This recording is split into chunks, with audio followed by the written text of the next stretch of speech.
All right, guys, we're here to talk about derivatives of inverse trig functions, and I'm going to take off these ddx's on the right side here. They don't actually belong there. Those ddx's actually belong in front of these three lines here. This is supposed to be saying take the derivative of arc cosine of x, take the derivative ddx of arc cotangent, take the derivative ddx of arc cosecant.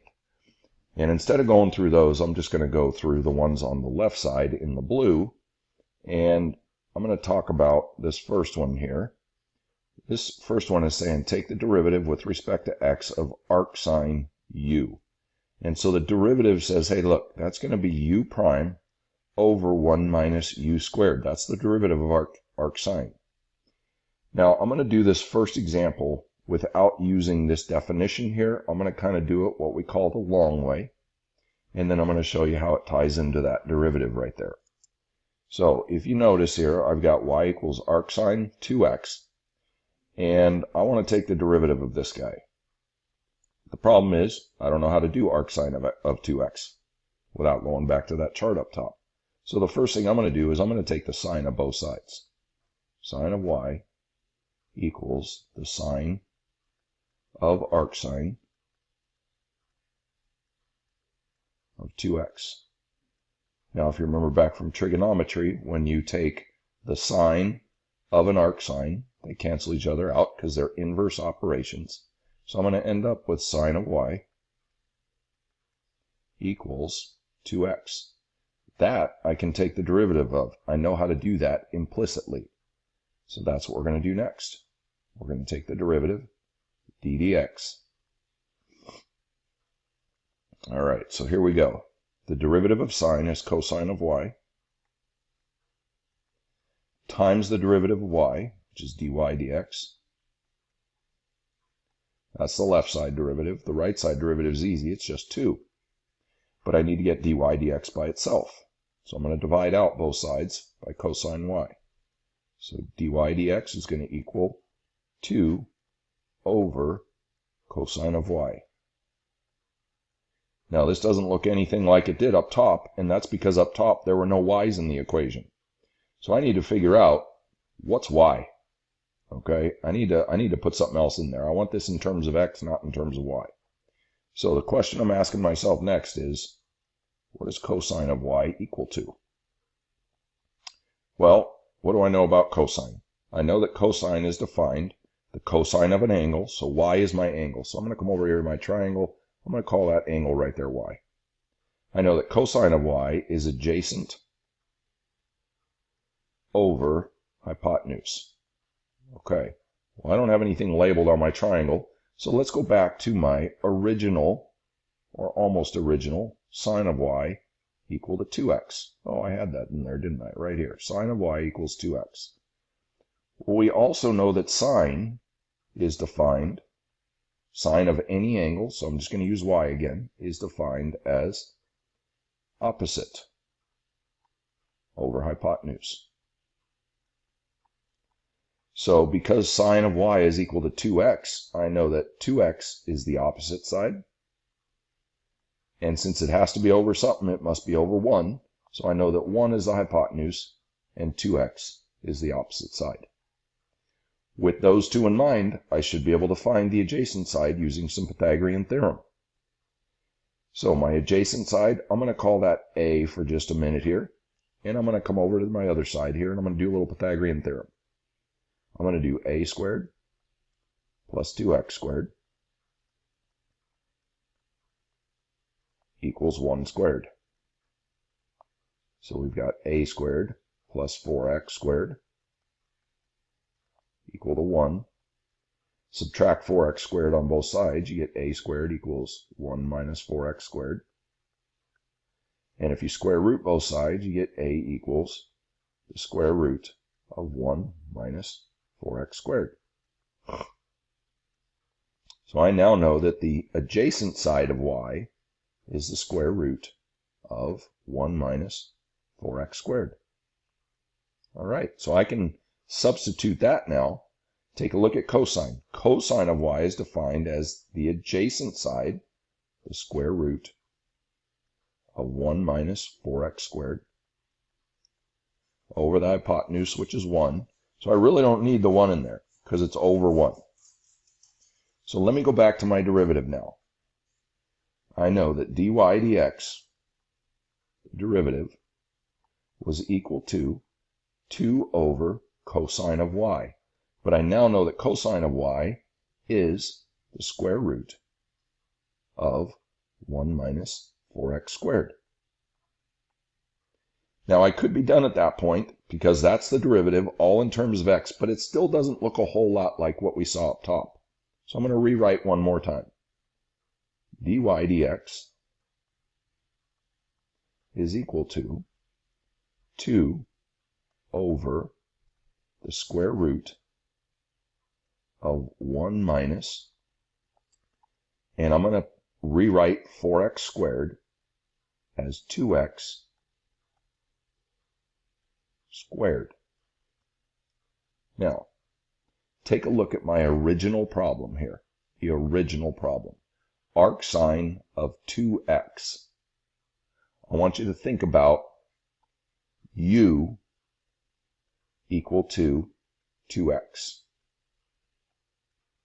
Look at the denominator of my fraction here. There's u right there inside the parentheses. So inside, I've got the square root of 1 minus u squared. 2x squared, there's the u squared. And what's the derivative of u? U prime, the derivative of 2x, is 2. Look at what's on top of the fraction. There's u prime. So the derivative of arc sine is u prime over the square root of 1 minus u squared. And that's what we saw up in the chart. Take a look. There it is. U prime over 1 minus u squared. Notice arc cosine, negative u prime over 1 minus u squared. Look at arc tangent, u prime over 1 plus u squared. Look at arc cotangent. It's also negative, negative u prime over 1 plus u squared. They're very similar to each other.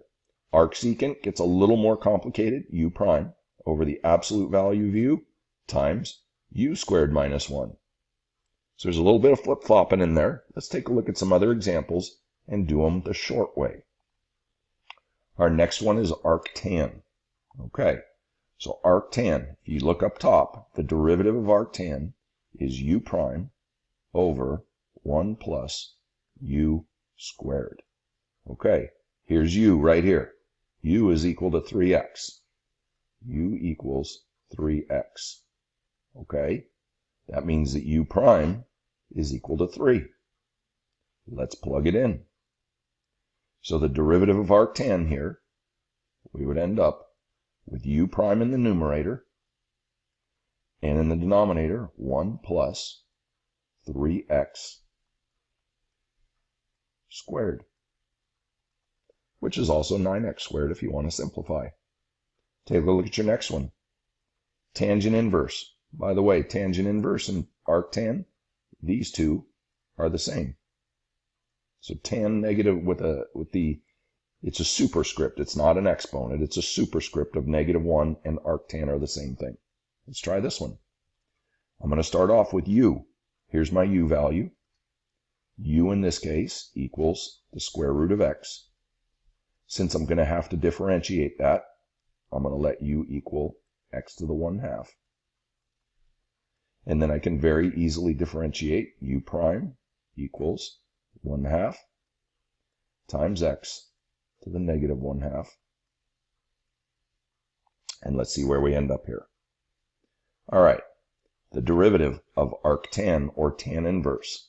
Remember the derivative said take u prime over 1 plus u squared. Okay, here we go.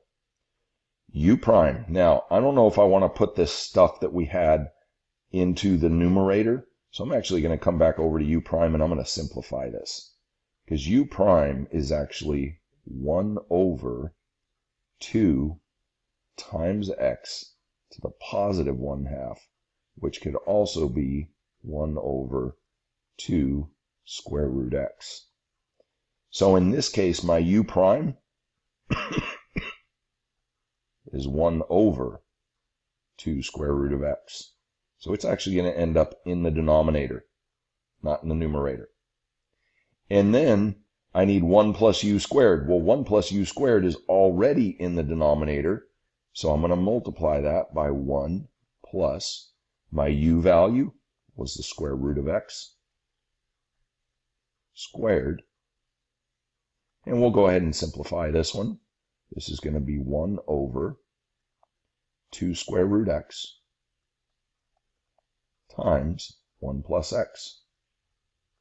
And that one's done. All right. Last one, secant inverse or arcsecant. All right. Here's my u value. Oh, and they threw in a little twist here. We've got an exponent on the outside. Just notice that. All right, here we go. U is equal to e to the 2x. That means u prime is going to equal e to the 2x. But then you're going to multiply by the derivative of the exponent. So I'm going to drop that in front and multiply by 2. Let's put it together. Now, before I can do arcsecant, I need to do the 2 on the outside. So I'm going to take that exponent of 2. I'm going to drop it in front. I'm going to leave the inside the same. Secant inverse of e to the 2x. I'm going to subtract 1 from the exponent, which basically leaves 1. Now I'm going to take the derivative of secant inverse. So in the numerator, I need u prime. I've already done u prime. It's 2 e to the 2x. In the denominator, I get 1 plus u squared, which is e to the 2x. And that whole thing is squared. And I can clean this up a little bit. I can multiply 2 times 2e to the 2x. That's 4 e to the 2x times secant inverse, or arcsecant, of e to the 2x. And that's all over 1 plus e, and the exponent rule so that I can multiply those, so that's e to the 4x. All right, so there you go. Have fun with assignment 3.4.